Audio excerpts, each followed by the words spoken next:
I didn't want to die, and I knew something had to change. My name's Lydia. So I was born in Georgia, and then not long after I was born, we moved to Vicksburg, Mississippi, then moved back. I had fantastic parents. My parents were business owners, they were educators. My family was financially stable. I have an amazing sister, an older sister. Just had a very loving family. I guess typical American childhood.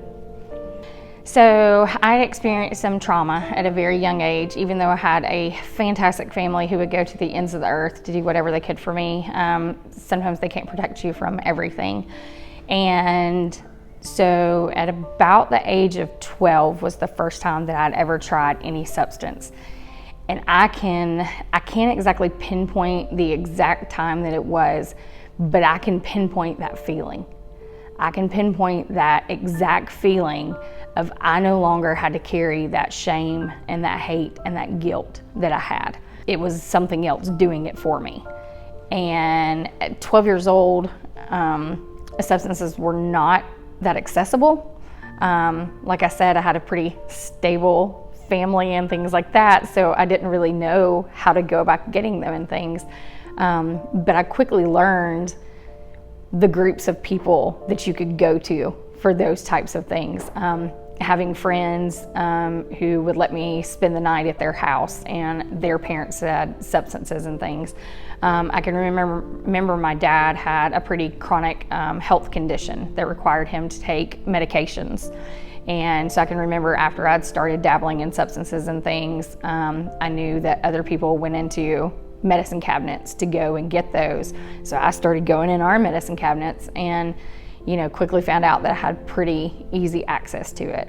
My parents knew that there was something going on with me. I think even from a younger age, like I said, my parents were educators. They knew, the proper ways to go through the channels to try to get your child help. And I mean, like when I say they got their child help, like my dad would pick me up after school and after he had worked all day and then drive me to Atlanta to go to a special school that was absolutely amazing.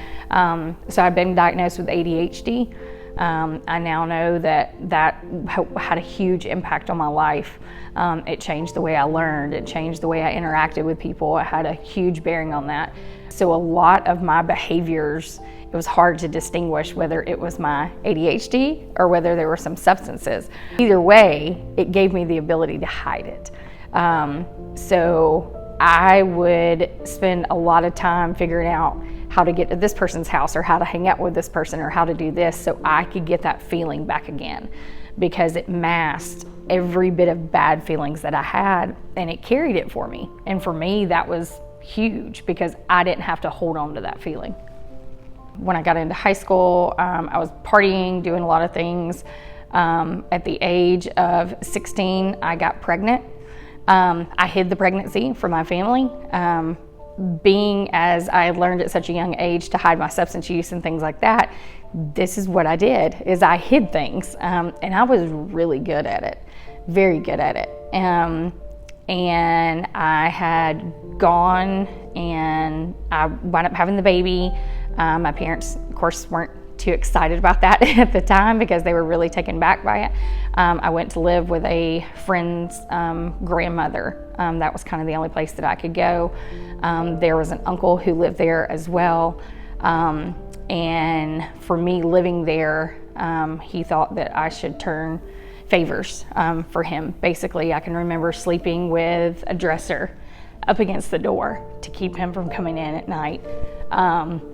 But not long after that, my husband now, who was the baby's father, he came and he picked me up. I thought everything was going to change. It was going to be a massive new beginning. Life was going to be grand. And it did for a little while, but I still brought me with me. I still brought all my hurts, all my trauma, everything. And I got back into substances and things. My substance use spanned over 2 decades. I was in active addiction for over 22 years. I've been in recovery a little over 7 now, but I've had DFACS involvement with my children. I was very fortunate. My children were able to stay in the home. I just could not be alone with them. that was really tough. I've been to jail, I have been to treatment, I had been to meetings. Fast forward to 2015, and my husband worked out of town, and sometimes he would be gone for 2 months at a time. So it kind of gave me free reign to just do whatever. Again, I was very good at manipulating and masking things. So a lot of people didn't know what was going on with me. I hid it really well. My kids could tell there's something going on. I would wake them up in the middle of the night and tell them, hey, we're going to the store. We definitely were not going to the store. It was, to go pick up dope or go run dope. My husband had come home. Now, mind you, he had been through me trying to stop and starting back and trying to stop and starting back, but he loves me. It's amazing the way he loves me. And I can remember I'd gotten in the bathtub, and he looked at me and said, "What happened to you?" And why that might be something super common for a lot of people to hear, like what happened to you, what's wrong with you, things like that. In that moment, it didn't mean that. It meant, I love you and I want to help you and I don't want to see you die. In that moment, when he asked me, what happened to you? It was like a light switch went off. It was 22 years of hurt all of a sudden being lifted off of me without a substance. And I'd never felt that before. I didn't want to be out of my children's lives. I didn't want to be out of my husband's life. I didn't want to keep disappointing my family. I wanted to be a functioning member of my family and add something. And I, at that moment, was able to find a program called Celebrate Recovery that I had been exposed to when I was in treatment, because a lot of times when you're in treatment, you have to go to different meetings and things like that. So I found a Celebrate Recovery. They were having a meeting coming up soon, and I said, okay, I'm gonna go. Of course, nobody believed me. I mean, it was just what it was. But I walked into that Celebrate Recovery, and I was so broken. I was so frail. I was so hurt. I was so angry. I can remember I was detoxing off of substances and stuff. I imagine they probably looked at me coming through that door and was like, oh no, what is this hot mess? But they loved me and they accepted me. And so I continued on with that program for quite some time. I went to trainings, I became a leader.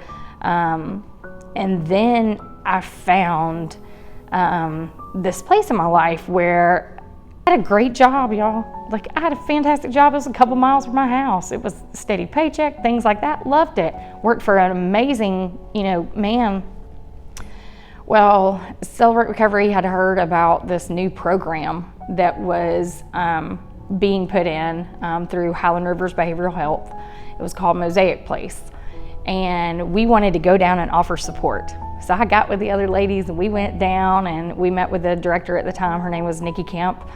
And she told us that we're fixing to open within like a month. They had everybody working there. They only needed to hire one more person, and it was for a peer navigator.